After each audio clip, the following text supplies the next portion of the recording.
शादर प्रणाम साथियों।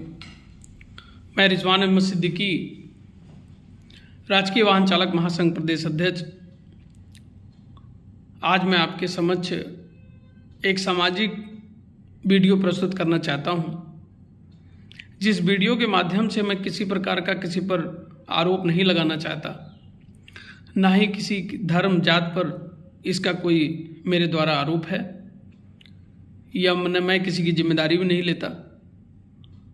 और ये जो मेरी वीडियो है, मुझे लगा कि एक सामाजिक वीडियो है, आप लोगों के साथ मुझे शेयर करना चाहिए, इसलिए मैं इस वीडियो को शेयर कर रहा हूँ।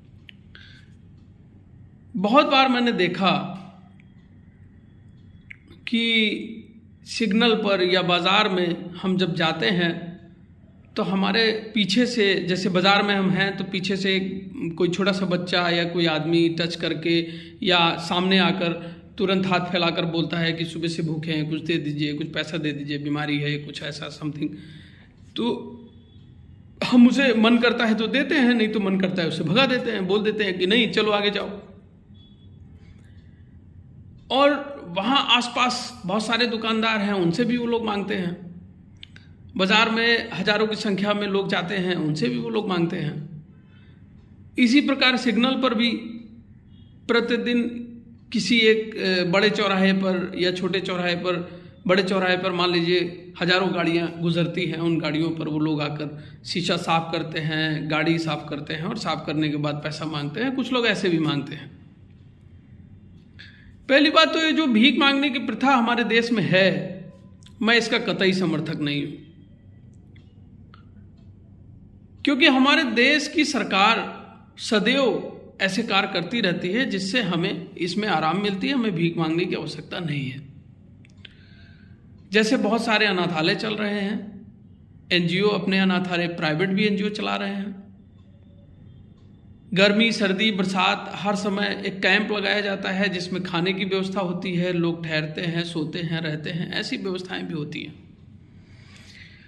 स्कूल चलते हैं, जो सरकारी स्कूल हैं, उनमें क्या होता है कि आपको, जैसा कि हम जानते हैं, आप सब लोग भी जानते हैं, भारत का प्रत्येक सदस्य ये बात जानता है कि जो सरकार ने स्कूल चला रखे हैं उसमें किताबें, स्कूल ड्रेस, खाना, सब कुछ मुफ्त में दिया जाता है। इसके बावजूद भी अगर छोटे छोटे बच्चे सिग्नल पर भीख मांगते हुए दिखते हैं तो बड़ा कष्ट होता है। उसी कष्ट को आज मैं आप लोगों के सामने बयां कर रहा हूँ। आप देखिए, कभी कोई बच्चा छोटा सा आता है, आपसे पैसा मांगता है, आपको दया आती है, आप उसको 1-2 रुपए, 4 रुपए, 5 रुपए दे देते हैं। कभी आपने सोचा है कि वो बच्चा इस पैसे को क्या करता है? वो आप दोबारा जब उस सिग्नल पर ले जाइए तो फिर वो रोज, उसका ये काम है कि वो रोज उस सिग्नल पर आपको खड़ा मिलेगा। उनके माता पिता हैं, क्या करते हैं, वो क्यों इनसे ऐसा कराते हैं, क्यों भीख मांगते हैं, मुझे नहीं मालूम। लेकिन मुझे इतना मालूम है, इन बच्चों के साथ बड़े लोग भी भीख मांगते हैं। पर अब देखिए, मैं लखनऊ में ज़्यादातर ट्रैवल करता हूँ, चूँकि मैं राजकीय वाहन चालक हूँ, तो लखनऊ में मेरा पूरा दिनचर्या जाता है। मैं देखता हूँ कि अब छोटे बच्चों की संख्या बहुत ज़्यादा बढ़ गई है। वो हमारे लोकल स्थानीय लोग हैं या बाहर से आए हुए लोग हैं, इसका मुझे बिल्कुल आकलन नहीं है। तो ये सामाजिक जिम्मेदारी भी है कि जब कोई बच्चा हमसे भिक्षा मांगे तो मेरा ये व्यक्तिगत सोच है कि आप उसको बोलें कि बेटा ठीक है, ये पैसे आज आप 10 रुपये ले लीजिए, 5 रुपये ले लीजिए और कुछ खा लीजिए, चलिए मैं आपको खिला देता हूँ, मैं पैसे नहीं दूंगा। दूसरी बात, कल से यहाँ पर मत दिखाई देना, कल से आप चलो स्कूल। ये मेरी भी जिम्मेदारी है। जिस एरिया में सिग्नल है उस एरिया में बहुत सारे दुकानदार होते हैं, बहुत सारे लोकल लोग होते हैं। ये उनका भी कर्तव्य बनता है कि इसको रोकें और उनको समझाएं, उनको स्कूल भेजें। बड़े लोगों को मैं ये कहना चाहूँगा कि आप कहीं पर ठेला लगा लीजिए, कहीं खोपचा लगा लीजिए, कुछ लगा लीजिए, कोई काम कर लीजिए, किसी के घर में काम कर लीजिए, कहीं फैक्ट्री में काम कर लीजिए। आपका सक्षम है, अगर आप बीमार नहीं हैं, तो परेशान नहीं है, तो भीख मांगना ज़िंदगी का सलूशन नहीं है। ये एक बहुत बड़ा व्यापार बनता जा रहा है जिसको रोकना चाहिए। हमारी सरकार को भी इस पर ध्यान देना चाहिए। एक विभाग भी इसके लिए स्पेशल बनाया गया है जिसमें नाबालिग बच्चों से कार्य न लिया जाए।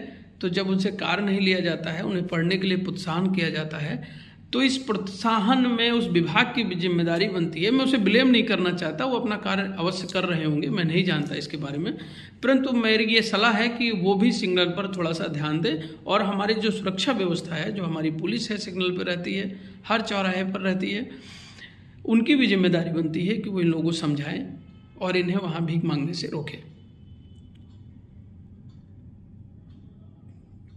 बहुत ज़रूरी है, क्योंकि समाज, अब वही बच्चे आगे चलकर जब वो सिग्नल पर दिन भर रहते हैं तो उनको बीमारियां भी होती हैं, क्योंकि दिन भर सिग्नल पर गाड़ियों का धुआं रहता है, वातावरण अच्छा नहीं होता है, एटमॉस्फेयर अच्छा नहीं होता है, इनकी सोसाइटी अच्छी नहीं होती है। आगे चल के कई तरीके के बदलाव इनमें दिखाई पड़ते हैं, जो सकारात्मक तो मैं मानता हूँ निश्चित नहीं होते होंगे। तो इसको सुधारने की जिम्मेदारी हम सब की है, सरकार की है, हमारी है, समाज की है। हम सब मिलकर इसे सुधार सकते हैं, क्योंकि भीख मांगना अब एक धीरे धीरे प्रथा बनती जा रही है। ठीक ठाक लोग बाहर से आकर लखनऊ में या कहीं बड़े महानगरों में जाकर भीख मांगते हैं और उन्हें ठीक ठाक पैसा शाम तक मिल जाता है, और उस पैसे को वो क्या करते हैं ये तो वही जाने, क्योंकि खाने को तो दिन भर उनको फ्री में मिल जाता है। और रहने को भी बहुत सारे एनजीओ हैं, बहुत सारे सरकार की स्कीम हैं। मैं खुद देखता हूँ कि जगह जगह पर अनाथालय हैं या सड़कों पर कैंप लगा दिए जाते हैं, रैन बसेरे के रूप में लगा दिए जाते हैं, जिनमें सोने की उनकी व्यवस्थाएं हो जाती हैं। तो इस चीज़ को निश्चित ब्रेक करना चाहिए, इसको रोकना चाहिए, क्योंकि वो बच्चे जब स्कूल जाएंगे, पढ़ेंगे और पढ़कर कुछ बनेंगे तो देश की प्रगति में निश्चित तौर पर वो देश के रास्ते में एक सकारात्मक और अच्छी सोच के साथ आएंगे और योगदान प्रकट करेंगे। क्योंकि पहले हमारे घर को हमारी ज़रूरत है, हमारे देश को हमारी ज़रूरत है, हमारे लोगों को हमारी ज़रूरत है, हमारे समाज को हमारी ज़रूरत है। और जब हम पढ़ लिख कर कुछ बन जाएंगे, कुछ अच्छा करेंगे, तो निश्चित हम इन सब की ज़रूरतें पूरी कर सकेंगे और इनके सफलता में हमारा योगदान भी हो जाएगा। इसी के साथ मैं ज़्यादा ना बोलते हुए, वीडियो चूँकि 7-8 मिनट की होती जा रही है, मैं इस वीडियो को आज के लिए विराम देता हूँ। और ये मेरा अपना व्यक्तिगत दुख था, जो मैं देखता था कि छोटे छोटे बच्चे सिग्नल पर भीख मांगते हैं और मुझे अच्छा नहीं लगता था। तो मैंने कई दिन से सोच रखा था आप लोगों के सामने मैं ऐसी एक वीडियो प्रकट करूँगा, अपना दुख शेयर करूँगा। अगर ये पसंद आए तो हमारी वीडियो सब्सक्राइब, लाइक और कमेंट करिएगा, जिससे हमें वीडियो बनाने का प्रोत्साहन मिले। एक दूसरी बात कि मैं इस वीडियो के माध्यम से किसी के ऊपर आरोप नहीं लगा रहा हूँ और किसी को ठेस नहीं पहुँचा रहा हूँ। अगर इससे किसी को ठेस पहुँच रही है या उसको महसूस हो रहा है कि मेरे ऊपर आरोप लग रहा है, तो मैं हाथ जोड़कर उसके लिए क्षमा प्रार्थी हूँ। मेरा ये वीडियो केवल और केवल समाज के हित में जारी है। जय संघ, जय